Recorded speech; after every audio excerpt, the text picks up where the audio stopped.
दोस्तों नमस्कार। तुला राशि वाले मेरे मित्रों, आप सभी का आपके अपने YouTube चैनल में बहुत बहुत स्वागत है। यह सच्चाई सुनकर आपकी आंखों से आंसू ना आ जाएं तो फिर कहना, क्योंकि हम आपको बता दें कि आपके जीवन में अब वो घड़ियां आने वाली हैं जिसका आपने जीवन भर इंतजार किया है। आपके त्याग, आपकी मेहनत और आपकी परीक्षा की घड़ियों का अब आपको परिणाम प्राप्त होने जा रहा है। हम आपको बता दें कि आपने अपने जीवन काल में खुशियों भरे दिन बहुत ही कम देखे हैं। जब भी आपके जीवन में खुशियां आती हैं तो लोगों की नज़र आपको तुरंत लग जाती है और बहुत जल्दी खुशियों के पल समाप्त भी हो जाते हैं।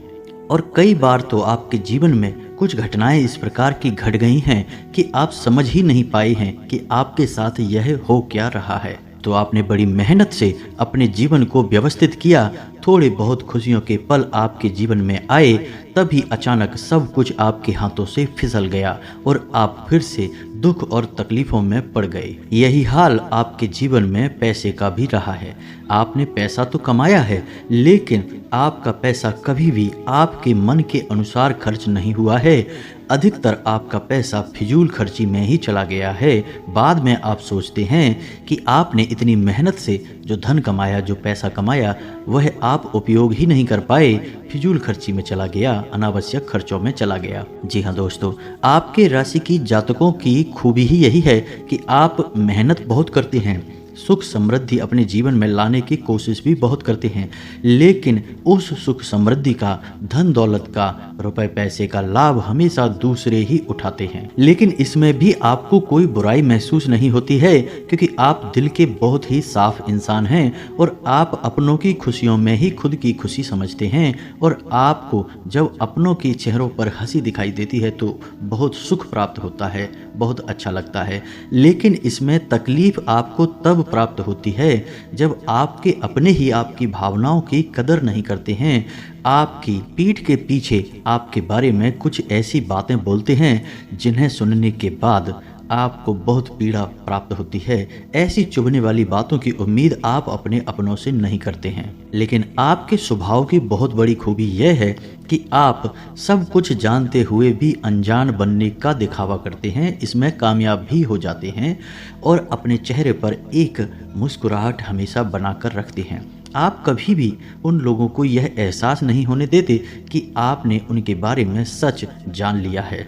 और ऐसा शायद इस वजह से भी है क्योंकि आप जानते हैं कि आप यदि उन्हें अपने दिल के राज बताएंगे, अपने दिल की तकलीफ़ें बताएंगे, तो लोग आपकी बातें समझेंगे नहीं, उल्टा आपका मजाक ही उड़ाएंगे। इसी के साथ साथ लोग आपको सलाह मशवरा भी देना शुरू कर देंगे जिसकी कि आपको कोई आवश्यकता नहीं है। आप एक ऐसे इंसान हैं जो अपना कार्य अपनी सहज बुद्धि से करना पसंद करते हैं। कोई आपको रोके या टोके या बिना मतलब का ज्ञान दे तो आपको चिढ़ होने लगती है, क्योंकि आप खुद ही इस प्रकार के इंसान हैं कि बहुत विचार करने के बाद, सोच समझने के बाद ही आप कोई कदम उठाते हैं। लेकिन ऐसा तो मुमकिन नहीं कि आपको हर एक कदम पर कामयाबी मिल जाए।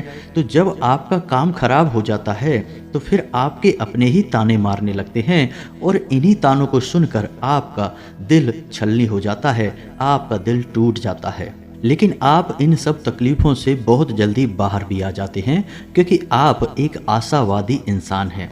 आप उम्मीद कभी भी नहीं छोड़ते हैं और ईश्वर में भी आपकी गहरी आस्था है। यह बात जरूर है कि कभी कभी क्रोध में या आवेश में आकर आप ईश्वर से भी नाराज़गी दिखाने लगते हैं, गुस्सा दिखाने लगते हैं, लेकिन मन ही मन आपको अपने आराध्य पर, अपने ईश्वर पर पूरा भरोसा है। तो अब आपके आराध्य ने, आपके ईश्वर ने आपके दिल की बात सुन ली है और आने वाले पितृपक्ष में आपके जीवन में 3 बड़ी घटनाएं घटने जा रही हैं जिनका यदि आपने ठीक तरह से उपयोग कर लिया तो आपके आने वाले जीवन काल में कोई भी समस्या नहीं आएगी।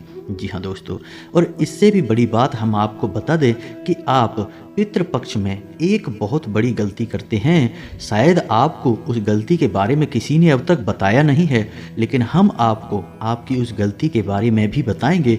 साथ ही साथ आप उस गलती को कैसे सुधारेंगे और इस पितृपक्ष में आप कैसे उस गलती को सुधार कर अधिक से अधिक लाभ ले पाएंगे, ताकि आपके आने वाले जीवन काल में आपको सुख समृद्धि भरपूर प्राप्त हो, माता लक्ष्मी का पूरा आशीर्वाद प्राप्त हो, और इससे भी बड़ी बात कि आपके पितृ पूर्ण रूप से तृप्त हो जाएं, आपको आशीर्वाद दें। क्योंकि दोस्तों एक बात याद रखना कि यदि आपके पितृ अतृप्त हैं, चाहे वह आपने जानबूझकर किया हो, चाहे अनजाने में गलती से ही किया हो, लेकिन आपके पितृ यदि आपकी किसी भी बात से असंतुष्ट हैं, अतृप्त हैं, तो फिर आप किसी भी भगवान की पूजा पाठ करिए, कोई भी बड़े से बड़ा अनुष्ठान करिए, आपको उस अनुष्ठान का, उस पूजा पाठ का कोई भी फल प्राप्त नहीं होगा। आपने देखा होगा कि जब भी आप अपने घर में कोई पूजा पाठ करवाते हैं किसी ब्राह्मण या पंडित के द्वारा, तो आपने सुना होगा कि जब आपकी पूजा पाठ आरंभ करवाते हैं पंडित जी, तो 3 मंत्र हमेशा सबसे पहले उच्चारण करते हैं। पहला, स्थान देवताभ्यो नमः, यानी जिस स्थान पर पूजा हो रही है उस स्थान पर जो भी देवता उस समय मौजूद हैं उन्हें नमः। दूसरा, कुल देवताभ्यो नमः, यानी आपके कुल के जो भी देवी या देवता हैं उन्हें नमः। तीसरा, पितृ देवताभ्यो नमः। जी हाँ दोस्तों, क्योंकि पितृ आपके बहुत महत्वपूर्ण हैं, पितृ असल में देवता हैं। अब यहाँ पर आपको इस बात का पुख्ता प्रमाण मिला कि बिना पितृ की पूजा किए आप किसी भी देवी देवता की पूजा कर लेंगे, उसका फल आपको प्राप्त नहीं होगा। अब पितृ की पूजा कैसे करनी है, यह एक सामान्य सा प्रश्न होगा जो आपके मन में आ रहा होगा। तो कोई विशेष विधान नहीं है, बस आपको अपने पितरों को याद कर लेना है किसी भी पूजा पाठ के समय और आपकी पूजा पूर्ण हो जाएगी। तो चलिए आज के वीडियो को शुरू करते हैं। आपको बताते हैं कि कौन सी हैं वो 3 बड़ी घटनाएं जो आपके जीवन काल में घटने वाली हैं और इस पितृपक्ष में आपको बहुत बड़े लाभ देने जा रही हैं, यदि आपने उनका सही तरह से उपयोग कर लिया तो वीडियो को प्रारंभ करते हैं। लेकिन इससे पहले आपसे एक निवेदन है कि कमेंट में पूरे भक्ति भाव के साथ जय माँ भद्रकाली लिखना ना भूलें। माता का सीधा प्रेम और आशीर्वाद आपको प्राप्त होगा। याद रखना, जिसके साथ है माता भद्रकाली उसका कोई बाल भी बांका नहीं कर सकता है। तो आइए दोस्तों बात करते हैं और आपको बताते हैं आपके जीवन के बारे में कुछ रहस्यमयी बातें। लेकिन उससे पहले आपको बता दें कि आपके जीवन काल में यह जो समय चल रहा है इसमें ग्रहों की स्थिति कुछ इस प्रकार है कि आपको रुपए पैसे को लेकर थोड़ा सा सतर्क रहने की आवश्यकता रहेगी। जी हाँ दोस्तों, बिना सोचे समझे आप किसी को भी पैसे ना दें। खास तौर से देने के विषय में आपको सतर्क रहने की आवश्यकता है, क्योंकि आपने यदि बिना सोचे समझे किसी को पैसे दे दिए या भावनाओं में बहकर, जो कि आपकी बहुत बड़ी कमजोरी है कि लोग आपको भावुक बनाकर आपसे पैसा ऐंठ लेते हैं।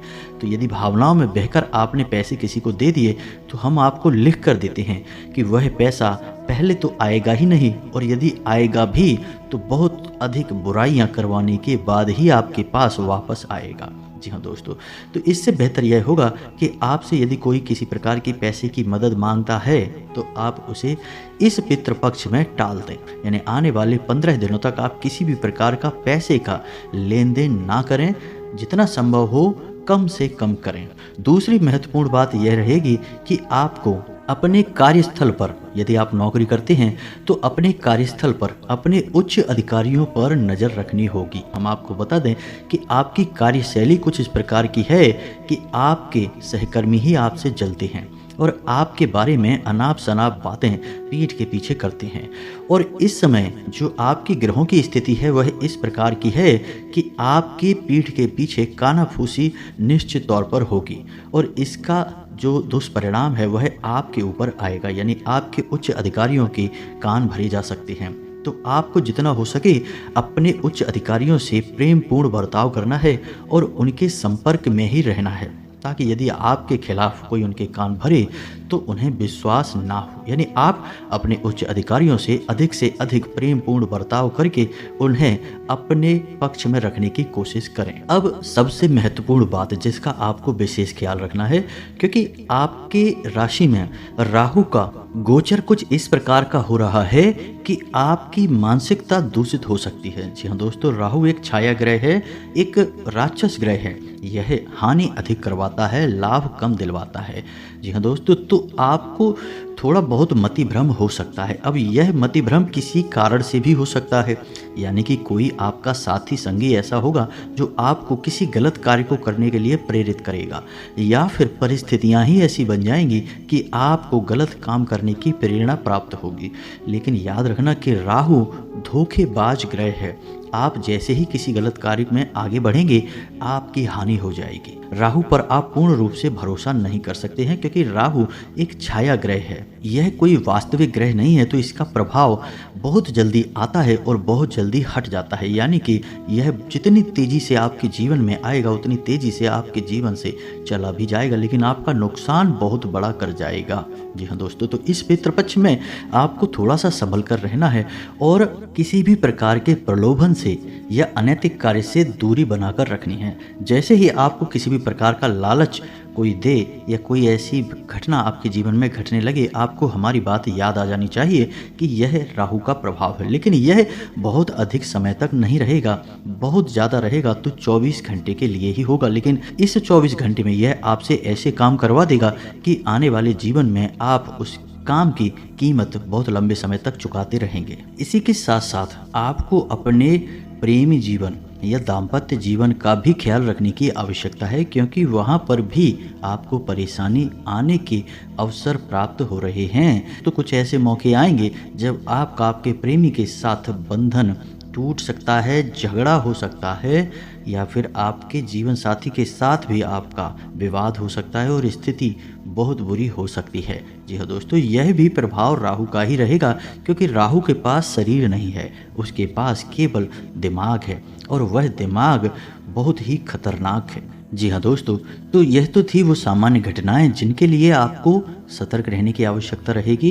ये घटनाएं आपके जीवन में बहुत बड़े किरदार निभा सकती हैं, बहुत अधिक नुकसान दिला सकती हैं। अब आपको बताते हैं 3 बड़ी घटनाएं जो आपके जीवन में बहुत बड़े बदलाव ला सकती हैं। पहली घटना यह है कि एक ऐसे इंसान से आपकी मुलाकात होगी जो आपको आपके आने वाले जीवन में बहुत बड़ी मदद देगा, या फिर आप यूं कहें कि एक गाइड बनकर, एक गुरु बनकर वह आपका हाथ पकड़कर आगे चलेगा। जी हाँ दोस्तों, ईश्वर की कृपा है कि एक ऐसा इंसान आपके जीवन में आने वाला है जो आपका मार्गदर्शन करेगा, कामयाबी की ओर आपको ले जाने में आपकी पूरी मदद करेगा। कहने का मतलब यह है कि कोई एक नया मित्र या फिर कोई पुराना आपका बहुत बड़ा शुभचिंतक आपसे मिल सकता है। व्यापार यदि बिजनेस कर रहे हैं तो आपको नई पार्टनरशिप के ऑफर प्राप्त हो सकते हैं। कहने का मतलब यह है कि एक ऐसे व्यक्ति से आपकी मुलाकात होगी जो आपके लिए बहुत ही शुभ होगा, आपके जीवन में बड़े बदलाव लाने में आपकी मदद करेगा।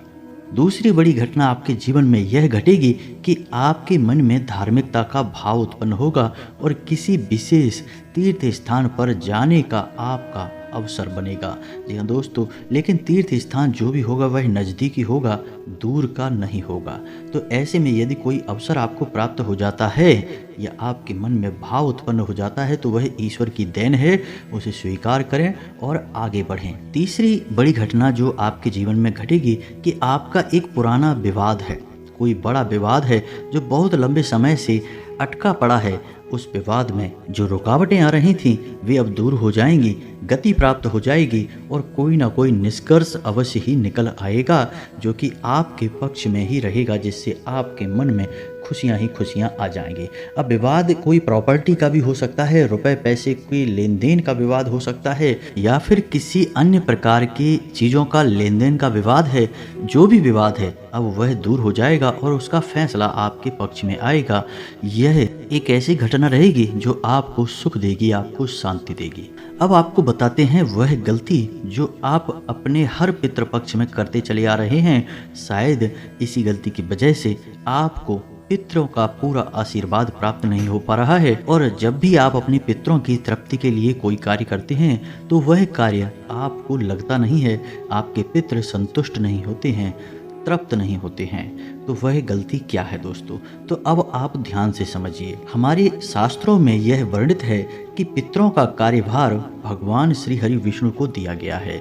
यानी कि जब भगवान श्री हरि विष्णु से उन आत्माओं के बारे में विचार करने के लिए कहा गया जो इस मृत्यु लोक से निकल जाती हैं और यहाँ वहाँ भटकती रहती हैं, उनका कोई ठिकाना नहीं होता है। तो भगवान श्री हरि विष्णु चूंकि इस सृष्टि के संचालक हैं, तो उन्होंने पितृलोक का निर्माण किया और पितृलोक के संचालन का कार्यभार सूर्य देवता को दे दिया। तो इस प्रकार भगवान श्री हरि विष्णु पितरों के आराध्य हुए, उनके प्रमुख देवता हुए। इसी प्रकार आप इस बात को भी जानते होंगे, हमने अपनी पिछली वीडियो में भी बताया था कि भगवान श्री हरि विष्णु जब निद्रा में जाते हैं यानी आराम करने के लिए जाते हैं, तो सबसे लंबा समय उन्होंने पितृ को ही दिया है इस सृष्टि को, इस संसार को चलाने के लिए, जो कि पूरा एक पखवाड़ा है। तो आप पितरों के महत्व को समझ सकते हैं, पितरों का भगवान श्री हरि विष्णु से संबंध समझ सकते हैं, कितना गहरा है और कितना बड़ा है। यानी कि पितरों के लिए किया गया कोई भी अनुष्ठान तब तक पूर्ण नहीं हो सकता जब तक कि भगवान श्री हरि विष्णु को याद न किया जाए, उनका सही तरह से पूजन अर्चन न किया जाए। तो अब ऐसे में आप क्या करें, क्योंकि अब तक आपको किसी ने यह बताया नहीं था। आप तो सीधे सीधे अपने पितरों के लिए श्राद्ध करवा रहे हैं, या फिर उन्हें जो भी कोई उपाय बता देता है उन उपायों से तृप्त करने की कोशिश कर रहे हैं, लेकिन पितर आपके तृप्त नहीं होते हैं और आपके ऊपर दोष लगातार बना रहता है। तो अब आपको आने वाले इस पितृपक्ष में क्या करना है कि अपने पूजा घर में भगवान श्री हरि विष्णु के नाम से एक दीपक अवश्य जलाना है। दीपक गाय के घी से बना होना चाहिए और पीतल का होना चाहिए, तांबे का या फिर किसी अन्य धातु का नहीं होना चाहिए। जी हाँ दोस्तों, और इसका सर्वोत्तम लाभ लेने के लिए आप भगवान श्री हरि विष्णु की माता लक्ष्मी के साथ एक फोटो खरीद कर लाइए और उस फोटो का सही तरह से शुद्धता और प्राण प्रतिष्ठा करने के बाद ही पूजन अर्चन शुरू करें। यदि आपके पूजा घर में पहले से ही भगवान श्री हरि विष्णु की माता लक्ष्मी के साथ फोटो है, अलग अलग फोटो में नहीं दोस्तों, साथ में एक ही फोटो में दोनों लोग हैं, तो आप उसी फोटो की पूजा कर सकते हैं। रोज शाम के समय एक दीपक माता लक्ष्मी और भगवान श्री हरि विष्णु के लिए जलाइए। फिर आप अपने पितरों के लिए जो भी अनुष्ठान करना चाहते हैं वही करें। आप देखेंगे कि आपके पितृ आपसे बहुत खुश होंगे, बहुत तृप्त होंगे और आपको बहुत आशीर्वाद भी देंगे। आपने यदि यह क्रिया नहीं की तो आप कोई भी क्रिया करिए, आपके पितृ आपसे पूर्ण रूप से संतुष्ट नहीं होंगे। अब यहाँ पर सोचने वाली बात यह है, अब यहाँ पर हम आपको एक बात और बता दें कि कुछ लोग इस विचार को अपने दिमाग में रखते हैं कि जब हमने अपने पितरों का गया में जाकर पूर्ण श्राद्ध कर दिया है, तर्पण और पिंडदान भी कर दिया है, तो फिर हमारे पितृ क्यों भटक रहे हैं, उन्हें तो तृप्ति प्राप्त हो गई, मुक्ति प्राप्त हो गई। लेकिन दोस्तों हम आपको बता दें कि यह कोई जरूरी नहीं है, यह तो एक नैसर्गिक प्रक्रिया है और हमारे कर्म कांडों का एक भाग है।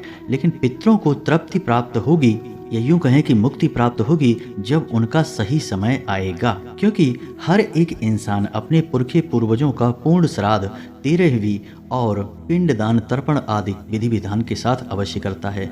फिर भी लोगों के पास पितृदोष क्यों है? अगर उनके पितृ पूर्ण रूप से तृप्त और मुक्त हो चुके हैं तो फिर ऐसा क्यों कहा जाता है कि तुम्हारे ऊपर पितृदोष लगा हुआ है? आप अपने मन में किसी भी प्रकार का कोई वहम मत पालिए। आप अपनी तरफ से अपने पितरों के लिए कुछ न कुछ करते रहिए। पितर आपके खुश रहेंगे, आपको आशीर्वाद देते रहेंगे, आपका जीवन सुंदर होता रहेगा। करने के लिए तो पितरों के विषय में बहुत अधिक बातें हैं और बहुत प्रामाणिक जानकारी हम आपको दे सकते हैं, लेकिन वीडियो बहुत लंबा हो जाएगा और उस बड़ी जानकारी का इस वीडियो से कोई खास लेना देना भी नहीं है। जो जरूरी बातें थी वो हमने आपको बता दी हैं, आप उन पर अमल करके देखिए और हमारे द्वारा की गई भविष्यवाणियों पर भी नजर रखिए। हर एक भविष्यवाणी आपके जीवन में निश्चित तौर पर घटित होने जा रही है, इस बात का हम वादा करते हैं। जी हाँ दोस्तों, तो इसी के साथ साथ आज के इस वीडियो को विराम देते हैं। कमेंट में पूरे भक्ति भाव के साथ जय मां भद्रकाली अवश्य लिखें। मिलते हैं अगले ज्ञानवर्धक वीडियो में, तब तक के लिए धन्यवाद। जय माता की।